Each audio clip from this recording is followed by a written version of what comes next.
अस्सलामुअलैकुम वरहमतुल्लाहि वबरकातुहू। Welcome back to our channel. Hello everyone, welcome back to Hindi Gyan. आज हम 10th standard Hindi Lokvani text book का चैप्टर नंबर 7 स्टार्ट करने जा रहे हैं, जिसका नाम है दो लघु कथाएं। लघु कथाएं यानी कि छोटी सी कहानी जो आपको कुछ संदेश देगी। प्रस्तुत पाठ के लेखक हैं संतोष सुपेकर। प्रस्तुत पाठ में पहली लघु कथा में बेटे का अपने माता पिता के प्रति प्रेम, लगाव तथा माता पिता का बच्चों की मांगों की पूर्ति तथा उनके जन्म भूमि से जुड़ाव दर्शाया है, और दूसरी लघु कथा में संस्कार कैसे किए जाते हैं इसे बड़े ही सुंदर ढंग से लेखक ने दिखाया है। फर्स्ट पैराग्राफ है, इसका शीर्षक है अर्जी। अर्जी यानी कि आवेदन, विनती।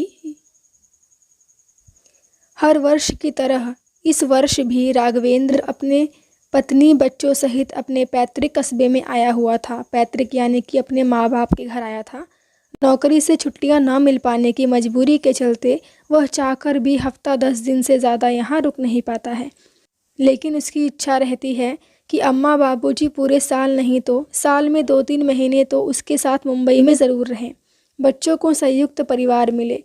संयुक्त यानी कि जुड़ा परिवार, जहाँ पर दादा दादी, बेटा, उसकी पत्नी और उसके बच्चे सब मिलके रहते हों। दादा दादी का भरपूर प्यार मिले। अनीता, उसकी पत्नी, भी यही चाहती है। यही सोचकर उन्होंने 5 कमरों का फ्लैट खरीदा है, पर न जाने क्यों अम्मा बाबूजी वहाँ बहुत कम आते हैं। साल भर में एक आध बार, एक आध यानी कि एक ही बार, वह भी चंद दिनों के लिए, यानी कुछ दिनों के लिए। बाबूजी, आप और अम्मा 4-6 दिनों के लिए नहीं, 4-6 महीनों के लिए आया कीजिए। इतनी जल्दी लौट जाते हैं तो मन कचोटने सा लगता है, यानी कि मन खुश नहीं होता। उसने पिछली बार उनसे जब यह कहा तो वे बोले थे, बेटा मैं कितनी बार कहूँ तुझसे कि वह छोटा सा कस्बा ही हमारी जन्म और कर्म भूमि रहा है। कर्म यानी कि जहाँ पे हमने कुछ काम किया हो। हमें वहाँ के अलावा और कहीं ज़्यादा अच्छा नहीं लगता। महानगर के तेरे इस बड़े से फ्लैट में 4-8 दिनों से ज़्यादा नहीं रह सकते।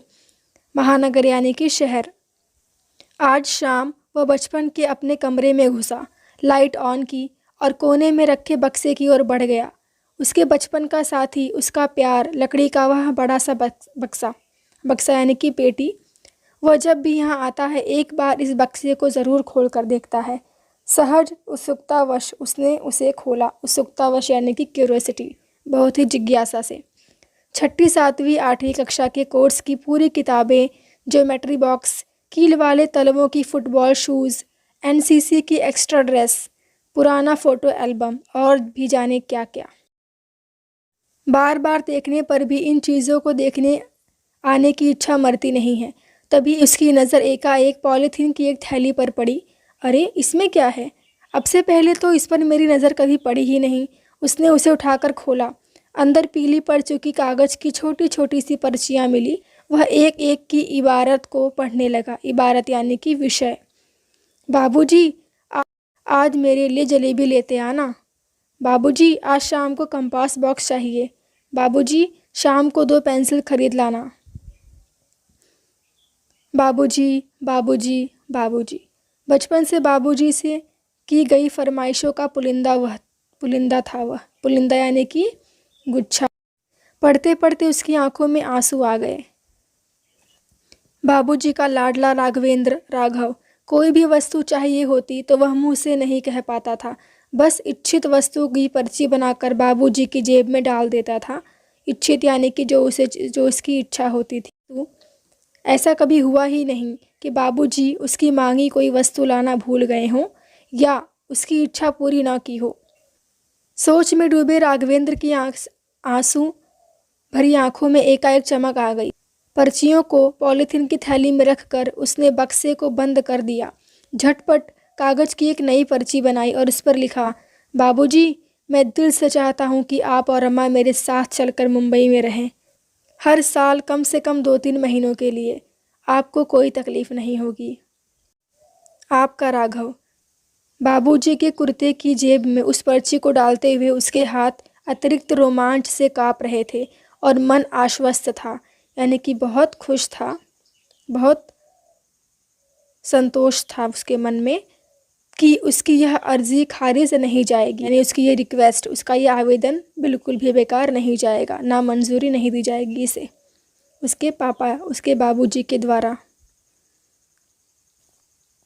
अगला पैराग्राफ है, अगली लघु कथा है इन्वेस्टमेंट यानी कि जमा पूंजी। इन्वेस्टमेंट जिसका मतलब होता है कहीं पर पैसे जमा करना। यार सुरेश, अशोक ने अपने पारिवारिक मित्र से बड़े अचरज से पूछा, यानी आश्चर्यजनक से पूछा, मैं हमेशा देखता हूँ तुम अपनी सौतेली माँ की दिन रात सेवा करते हो, लेकिन वह तुम्हें हमेशा बुरा भला ही कहती है। बड़ी अजीब बात है। हमारे तो बस का काम नहीं इतना सुनना। तुम कैसे कर लेते हो इतना सब्र? करना पड़ता है भाई, सुरेश ने फीकी मुस्कान से कहा। इन्वेस्टमेंट सेंटर चलाता हूँ ना, बाहर पैसे का इन्वेस्टमेंट करता हूँ और घर में संस्कारों का इन्वेस्टमेंट करता हूँ। संस्कारों का इन्वेस्टमेंट? वो कैसे? बचपन में मैंने परिजनों को बुजुर्गों की सेवा करते देखा। परिजन यानी कि जो पहचान के लोग थे उनको, और बुजुर्गों यानी कि बूढ़े लोग। इसी भाव का इन्वेस्टमेंट अब अपने बच्चों में कर रहा हूँ। अरे भाई, बच्चे जब मुझे माँ की सेवा करते देखते हैं तो एक ईमानदार इन्वेस्टर की तरह मुझे उम्मीद है कि उनके अंदर भी भारतीय संस्कार विकसित होकर रहेंगे। और यह लघु कथा पूरी हुई।